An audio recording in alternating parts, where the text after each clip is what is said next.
Olá a todos, bem-vindos ao meu canal, bem-vindos a mais um vídeo. Nesse vídeo de hoje eu vou tentar mostrar aqui, provar esse limite, né, que esse limite ele tende a 1. É um limite muito famoso que aparece em cálculo, né, em várias áreas da matemática. Talvez você conheça, talvez não, mas se não conhece, sabe que é um limite bem famoso, né? E aqui eu vou tentar demonstrar que ele é verdadeiro. E para fazer isso, a minha ideia é tentar usar teorema do confronto, ou também conhecido como teorema do sanduíche, para tentar provar que ele tende a 1. Então, vamos começar aqui nossa demonstração, nossa prova. Para isso eu vou desenhar o círculo trigonométrico, que vai ajudar a gente a provar isso. Então, vou desenhar aqui. Desenhar os eixos.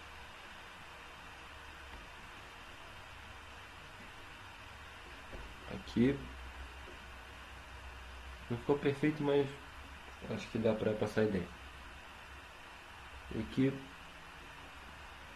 ele tem raio 1, né? O círculo trigonométrico tem raio 1. E aqui a gente tem o eixo, aqui vai ser o seno, e aqui vai ser o cosseno, né? Tá, SC. Aqui tem raio 1, aqui também tem raio 1. Ok. A gente pode traçar uma reta aqui, né? E vai formar uma região aqui que tem uma área, uma determinada área. Isso aqui a gente pode chamar de A1, né? Vamos chamar essa área aqui de A1. Isso aqui a gente pode ver que a gente tem esse triângulo. Ele tem a altura seno e a base é 1, né? Então, base vezes altura sobre 2 vai ser a área do triângulo. Vamos desenhar aqui para o triângulo aqui separado. Isso aqui é 1 e isso aqui é seno, né? E cortei esse triângulo aqui, desenhei ele aqui para poder visualizar. Ok. Então, além disso, a gente pode ter essa segunda área, que vai ser importante. A área desse triângulo aqui mais essa parte aqui que não está marcada. Que eu vou marcar aqui agora de vermelho. Essa área é um pouco maior, né? Que a primeira área. Então vamos chamar essa área de A2. Que eu vou desenhar ela aqui também. Dessa forma aqui. Tá meio torto, vamos refazer ela aqui. Vou deixar um pouquinho mais reto. Então mais ou menos assim. Tem a altura e o segmento aqui, né? Enfim. Para a gente calcular, para a gente determinar uma expressão para determinar essa área, da mesma forma que a gente fez com a primeira, a gente pode pensar da seguinte forma, que a área do círculo, né, a área total do círculo é πr ao quadrado. Isso aí vocês devem saber. Como o raio é unitário, né, o raio da circunferência do círculo trigonométrico é 1, essa área total, né, vai ser π. Como a gente está tratando uma parte, a gente pode ter uma outra expressão que vai dizer uma parte do círculo em função do ângulo que ela tem. Então, digamos que o x é o ângulo, né? Então a gente pode ter a seguinte expressão: as π vezes x dividido por 2π vai ser a nova fórmula para a área que a gente vai ter. E o raio vai ser 1, né? Novamente. Então, por exemplo, aqui, pensando que... E o ângulo aqui medido em radiano, é importante esse detalhe. Uma circunferência com ângulo π, né? Meia circunferência. Então a área vai ser π sobre 2, né? E tal. Ou de 1/4, π sobre 2. Aqui vai ficar π sobre 4. Enfim, a área, né? Dando um exemplo aqui para ficar claro. Então, para um ângulo qualquer, a gente tem simplesmente π sobre 2. Π não, x sobre 2. É a área genérica aqui da circunferência. Do setor da circunferência, aliás. Né? Então a gente pode escrever aqui a área 2. Tá, interessante. Mas isso aqui simplesmente não é o bastante, tem que ter mais uma área aqui. Para fazer isso a gente pode traçar uma reta tangente aqui, né? E traçar uma terceira área. E aqui a gente pode prolongar esse segmento aqui de raio 1 e chegar aqui uma intersecção da reta tangente, né? A reta tangente tangenciando esse ponto aqui com zero. Então a gente tem esse ponto aqui que pode chamar de T. Vou até desenhar de novo aqui porque eu acho que vai ficar meio poluído. Eu preferi reescrever aqui. Vamos fazer de novo o nosso desenho, só para poder visualizar melhor. Então enfim, vai ter o mesmo desenho aqui. E aqui vai ter reta tangente. Isso aqui e a altura aqui seno vai prolongar. Aqui vai ter o ponto T. A ideia aqui, né, é a gente achar essa área aqui utilizando a relação de semelhança. Então a gente tem que lembrar que esse segmento aqui vale seno, esse segmento aqui vale cosseno e tudo aqui vale 1, né? Então, recortando esse triângulo novamente, a gente pode observar a seguinte relação aqui de semelhança. Aqui vale T, aqui vale seno e cosseno, não é a mesma coisa. E tudo aqui vale 1, aqui a parte de baixo aqui vale 1. Então, como os dois triângulos têm mesmos ângulos, né, a gente pode dizer que T sobre 1 é a mesma coisa que esse seno sobre o cosseno, essa parte aqui, né? Esse lado dividido por esse lado é a mesma coisa que esse lado dividido por esse lado, né?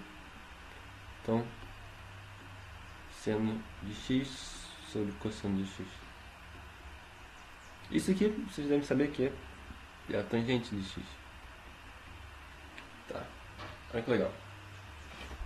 Aqui a gente consegue achar uma área maior do que as outras duas que a gente calculou, né? Essa área toda aqui, que eu vou chamar de A3, né? Convenientemente, vou chamar de A3. E é muito simples, né? A gente tem essa altura, a gente tem a base, então vai ser simplesmente T vezes 1 sobre 2, né? Que é a mesma coisa que T sobre 2.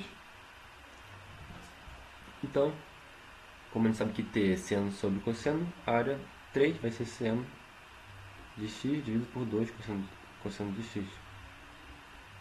Ok?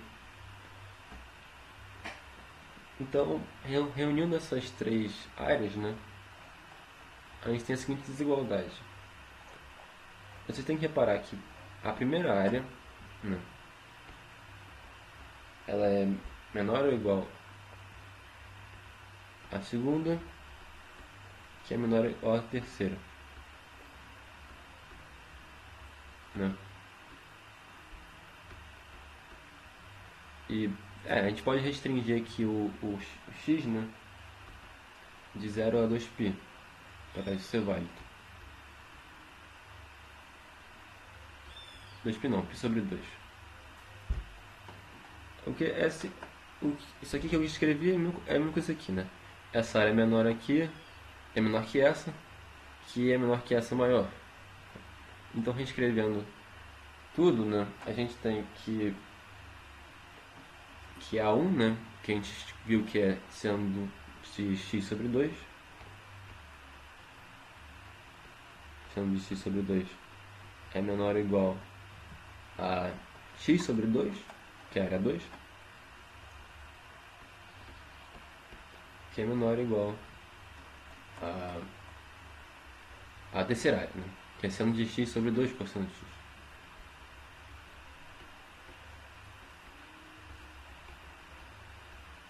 Ok, agora uma parte interessante, né, como todo mundo tem 2 no denominador, a gente pode simplificar, que é muito bom. Então a gente vai reescrever aqui.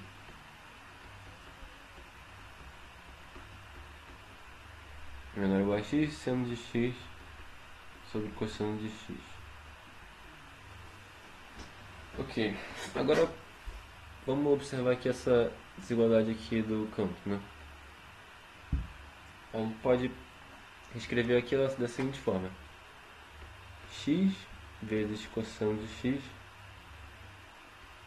é menor ou igual a seno. Isso tudo de x, seno de x. E isso daqui é menor do que 1. Menor que 1 não, perdão. Menor do que x. Né? Porque eu simplesmente passei isso aqui pra cá. E como e x é maior que tudo isso, né? E uma coisa importante aqui é a gente lembrar de um limite aqui meio simples, né? Até trivial, que é o limite de x tendendo a zero de cosseno de x é 1.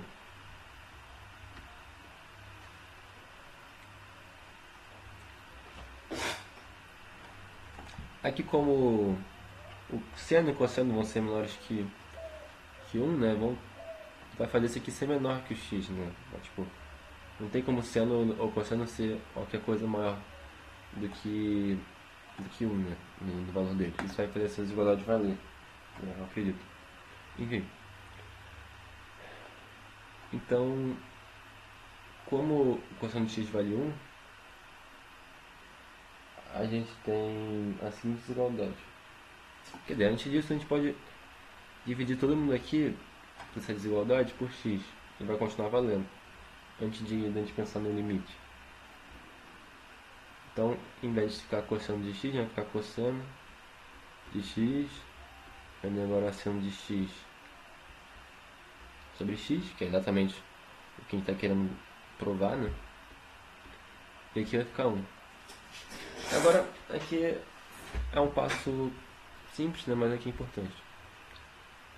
Se a gente provar que o limite desse aqui e o limite desse aqui são 1, né? O que a gente sabe que é verdade, a gente ganha, porque a gente está mostrando, porque pelo termo do confronto, se o limite de cosseno de x